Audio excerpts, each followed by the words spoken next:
चीन के लिए किसी दोहरे झटके से कम नहीं है। एलएसी पर भारत की जवाबी कार्रवाई से जहां बौखला गया है चीन, तो वहीं दूसरी तरफ क्या भारत नाटो प्लस मेंबर बनने जा रहा है? क्या भारत की एंट्री नाटो में हो रही है? और ये करवा कौन रहा है? क्या 300 प्रतिनिधि बिल्कुल साथ में खड़े हैं भारत के? जानेंगे क्या है मामला और ऐसा होने के बाद भारत को क्या शक्ति मिलेगी। आइए जानते हैं इन खबरों को विस्तार से। हमने हाल की खबरों में देखा कि किस तरीके से भारत और चीन के बीच जो लगती हुई सीमा है एलएसी, उस पे 10 किलोमीटर के नियम का उल्लंघन कर रहा है चीन, और चीन लगातार इस जगह फाइटर जेट को भेज रहा है, जिसके बाद भारत ने भी चीन के कदमों अनुसार कथित अनुसार चलना शुरू कर दिया और कथित तौर पर भारत ने 10 किलोमीटर के अंदर सॉर्टी भेजने शुरू कर दिए, जैसे कि चीन भेजता है। और सॉर्टी के लिए भारत राफेल से लेकर मिग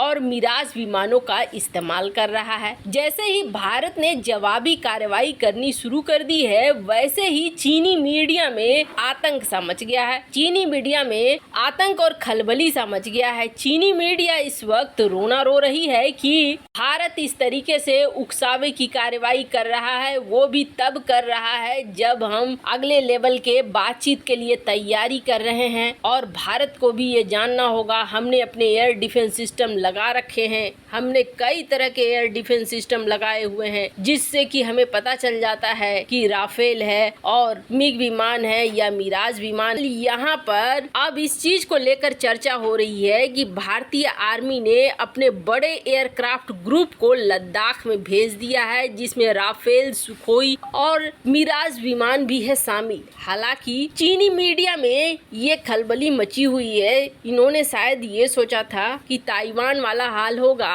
ताइवान जिस तरीके से कुछ खासा रिएक्ट नहीं कर पाता है और हर बार ये उल्लंघन करके चले आते हैं, वैसा ही कुछ होगा। लेकिन यहाँ स्थिति बदल गई है। जो कदम चीन चल रहा है, वही कदम भारत भी कथित तौर पर चल रहा है। अब चीन सॉर्टी के अनुसार छोटे छोटे उड़ान भरकर ये देखने की कोशिश कर रहा है कि कहाँ पे क्या है और भारत की तैयारियां क्या है, तो वहीं भारत भी अब ऐसे ही नियमों को अपना रहा है। और ऐसे में भारत ने ये बतला दिया है कि अगर तुम अपनी मूव को बढ़ाओगे, आगे बढ़ोगे, तो फिर हम भी आगे बढ़ेंगे और ये युद्ध का रूप ले लेगा। हालांकि चीन ये सब कुछ उकसाने के लिए भी कर रहा है और दूसरा अपनी जनता को समझाने के लिए भी कर रहा है, क्योंकि पहली गलती चीन की तरफ से हुई। चीन ने लद्दाख के एरिया में ये भ्रमण किया और भ्रमण करके वीडियो जारी करके कि देखो हम अपने एलएसी में बहुत सुरक्षा को मजबूत रख रहे हैं, अपनी जनता को समझाने का कोशिश किया कि हम एलएसी में बहुत मुस्तैदी के साथ उड़ रहे हैं। ऐसे में अब तो जवाब लेने का वक्त आ ही गया।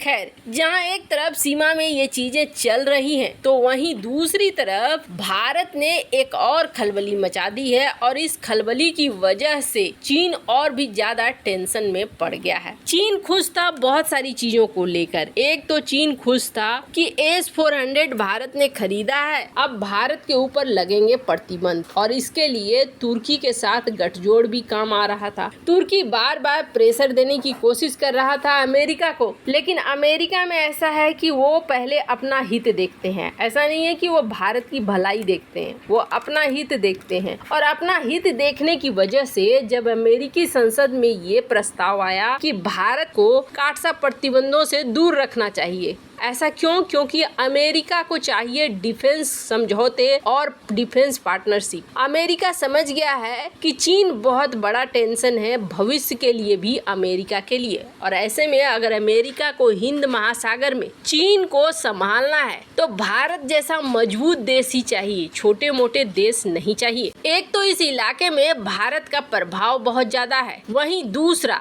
भारत की नीतियां बहुत ठोस है। ऐसे में अमेरिका को झुकना पड़ा। और जो अमेरिकी संसद है, आर.ओ. खन्ना, जो भारतीय मूल के हैं, उन्होंने प्रस्ताव लाया और काटसा वेवियर हो गया। काटसा में छूट मिल गई भारत को, और वो भी 300 वोट के साथ भारत को समर्थन मिला, जिसकी वजह से काटसा प्रतिबंधों में भारत को छूट मिली। हालांकि तुर्की बहुत बौखलाया, तुर्की अब तक बौखला ही रहा है और अमेरिका को ये याद दिला रहा है कि आप हम पर प्रतिबंध लगा रहे हो, लेकिन भारत के नाम पर आप फिर पीछे हो जाते हो, भारत के ऊपर प्रतिबंध नहीं लगाते हो। पर अब अमेरिका को ऐसा लग रहा है जैसे भारत के साथ रिश्तों को और आगे बढ़ाना पड़ेगा। भारत अभी भी अमेरिका के ऊपर यकीन नहीं करता है और ये सच्चाई है। अमेरिका की हरकतें ऐसी है कि अमेरिका के ऊपर यकीन नहीं किया जा सकता है। अमेरिका एक समय था जब पाकिस्तान का इतना हिमायती था कि भारत के लिए उसने कई बार ना कर दिया है। भारतीय प्रधानमंत्री इंदिरा गांधी को घंटों इंतजार भी करवाया गया अमेरिका के द्वारा। अमेरिका ने हमें स्पेस टेक्नोलॉजी में आगे बढ़ने से रोका। कई सारी चीजें हैं। चीन को जो आज खड़ा किया है अमेरिका ने ही खड़ा किया, लेकिन ये सोचा था कि रूस के खिलाफ खड़ा होगा, लेकिन उल्टा असर हो गया कि चीन अभी अमेरिका के ही खिलाफ है। पूरे इतिहास को अगर आप देखेंगे तो अमेरिका भारत के लिए कभी भी सपोर्ट करने वाला देश नहीं रहा है। ऐसे में अमेरिका को भी लग रहा है कि भारत के साथ वो ट्रस्ट, वो विश्वास बनाना होगा, जिसके बाद ही भारत हमारे पक्ष में आएगा। अभी भी भारत रूस का सपोर्ट लेता है लेकिन अमेरिका का सपोर्ट नहीं लेता है और न ही अमेरिका के समर्थन में खड़ा होता है। ये चीजें अमेरिका देख रहा है, जिसके बाद अमेरिकी संसद में एक और प्रस्ताव आ रहा है और अमेरिकी संसद में ये प्रस्ताव आने के बाद भारत को वही शक्ति मिल जाएगी जो शक्ति जापान के पास है, साउथ कोरिया के पास है, कुछ चुनिंदा देशों के पास ये शक्तियां हैं और इसी शक्ति में भारत को शामिल करना चाहता है अमेरिका। दरअसल आपको याद होगा पिछले बार एक नाटो मेंबर देश के प्रतिनिधि आए थे जिन्होंने ये कहा था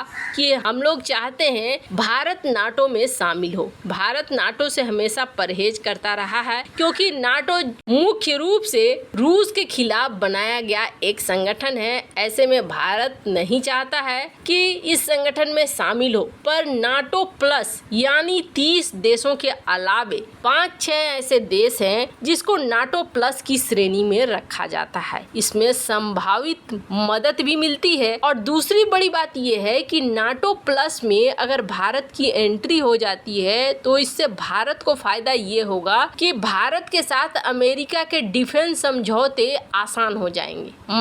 मतलब ये है कि अमेरिका जो क्रिटिकल हथियार होते हैं, बहुत ज्यादा संवेदनशील टेक्नोलॉजी वाले, उन हथियारों का सौदा अपने सहयोगी देशों के साथ ही करता है, वरना नहीं करता है। ऐसे में अब अगर भारत बन जाता है नाटो प्लस मेंबर तो अमेरिका के साथ पार्टनरशिप करने में, डिफेंस पार्टनरशिप या किसी हथियार की खरीद में बहुत ज्यादा आसानी होगी। वैसे आपको क्या लगता है, क्या भारत को नाटो प्लस ज्वाइन करना चाहिए या नहीं? कमेंट कर अपनी राय जरूर बताएं। जल्द मिलते हैं अगले वीडियो में नई खबर के साथ।